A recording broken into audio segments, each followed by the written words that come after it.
এই মুহূর্তে অ্যাঞ্জেল পিয়ারা যে জায়গাটায় আছে সেটা একটা রাজার সুইমিং পুল বলতে পারো। কি বলে? অ্যাঞ্জেল পিয়ারা যে জায়গাটায় আছে সেটা একটা রাজার সুইমিং পুল বলতে পারো। এটা যদি সুইমিং পুল হয় তাহলে এটা কি? এটা কি কুয়া? হ্যাঁ, এটা সত্য কথা। ভাই রে ভাই, মানে কি আর কই, মানে সুইমিং পুল আর কুয়ার মধ্যে পার্থক্যটা এটা এটুকুই বোঝে না। শালা গান্ডু মিডিয়া। এখানে রাজা রানী ওরা স্নান করতো, এটা হচ্ছে রাজার সুইমিং পুল। আমাদের এই ঢং মিডিয়া এ হুদাই ইনফরমেশন দেয়, এর মধ্যে নাই কোনো নলেজ না থেকে ভিডিও করে একবার খাইছিল কেস।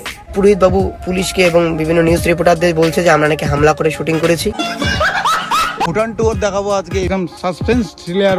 আমাদের প্রিয় ঢং মিডিয়া তার ব্লগের মধ্যে এমন কিছু কিছু কথা কয়, তার মধ্যে 90% ভাষায় এর আউলি যায়। আউলি যায়। ভিডিও দেখো না এ মা, আমাকে তোমরা চেনো না? এ 2 মিনিটের ওভার অ্যাক্টিং করে নিজেকে ভাবতেছে বড় বাল, আর রোস্ট করতে বসেছি আমি। আজকে তুলবো বং মিডিয়ার পোদের ছাল। তো হ্যাঁ, সব কি সব ঠিক তো? এরকম ওই চ্যানেল এটি ভঙ্গ, সবাই ছাপলাম করে দিব ভাই ভঙ্গ। তো ভাই তোমরা তো ঠিক ধরে ফেলেছো আজকের ভিডিওটা কি হতে চলেছে।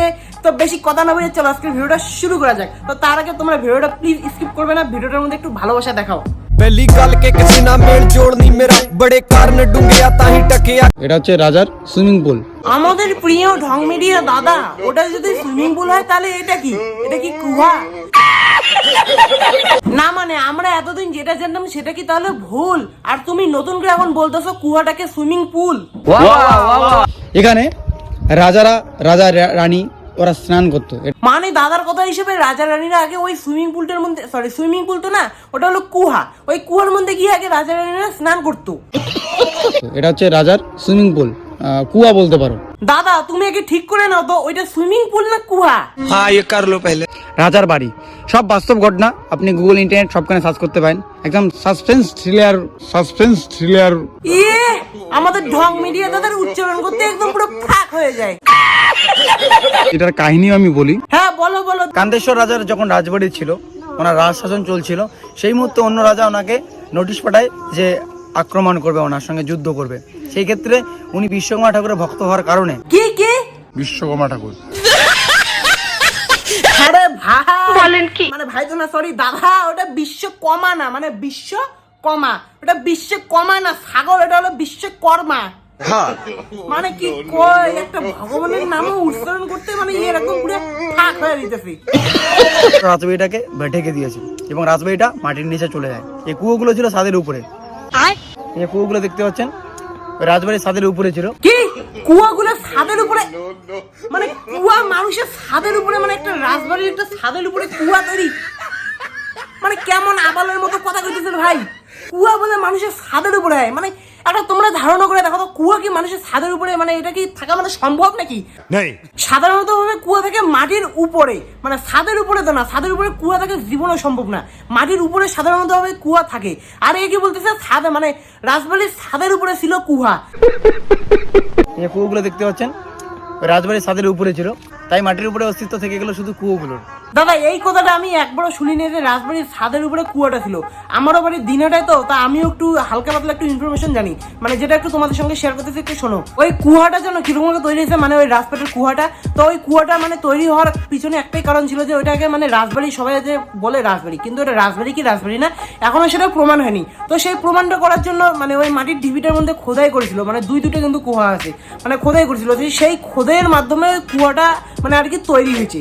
সঠিক বলেছেন। আর আমাদের ঢং মিডিয়া কি বলতেছে, ঢং মিডিয়া বলতেছে নাকি মানে রাজবাড়ির উপরে একটা কুয়া ছিল। মানে কি বলি, একটা আবালের মতো কথা বলে রাখি।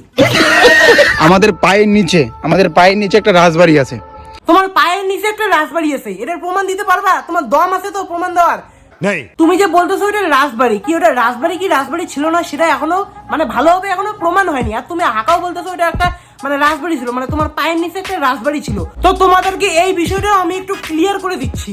हाँ ये कर लो पहले। যে আর্কিওলজিস্টের সার্ভে অফ ইন্ডিয়া রিসার্চ অনুযায়ী যেটা জানা যায় যে রাজপাটটা আগে কোনোদিন মানে ওটা রাজার বাড়ি ছিল না, ওটা ছিল হলো একটা কেল্লা, যেমন দিল্লির লাল কেল্লা, তারপর হচ্ছে তিতুমিরের তৈরি বাঁশের কেল্লা, সেরকমই গোসানিবাড়ির মধ্যে অবস্থিত ওইটা ছিল একটা হলো কেল্লা, নট রাজবাড়ি।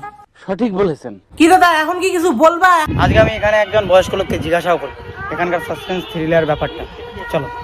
আচ্ছা আচ্ছা ঠিক আছে, জিজ্ঞেস করে দেখি। ব্যাপারটা হচ্ছে তারপরে শালবাগানে গেলাম, পাশে শালবাগান আছে, সেখানে ঘুরতে গেলাম, ওখানে রিলস বানালাম অ্যান্ড ভিডিও শুট করলাম, দেন বাই চলে আসলাম। আর জিজ্ঞাসাই করা হলো না ওই রাজপাটের কাহিনীটা। বাহ দাদা বাহ, তুমি বলে প্রমাণ দাও, সেই প্রমাণ দিলা, তাই না সেই জিজ্ঞেস করলা। মানে কি বলি, মানে কন্টেন্টের যখন অভাব পড়ে তখন এই মাল যে কি কি করে, মানে হাকাও একটা করে ইনফরমেশন দেয়, হাকাও কথা বলে, মানে মানে কি কই এর নিয়ে, মানে একে নিয়ে কথা কইতে কইতে মানে আমার একদম গলা টলাও শুকিয়ে গেছে। ভুটান ট্যুর দেখাবো আজকে এই ভিডিওতে। ভুটান ট্যুর না, এটা ট্যুর। শালা কি কই রে ভাই, ইয়ে মানে বই টই জীবনে খুলেও দেখে নাই, হাগা হতে ওরে কথা কয়, মানে কি কই ভাই, এ কই হাগা দিয়ে এত গরম করতে ভাই, একে নিয়ে একটা ভিডিও বানাবো না।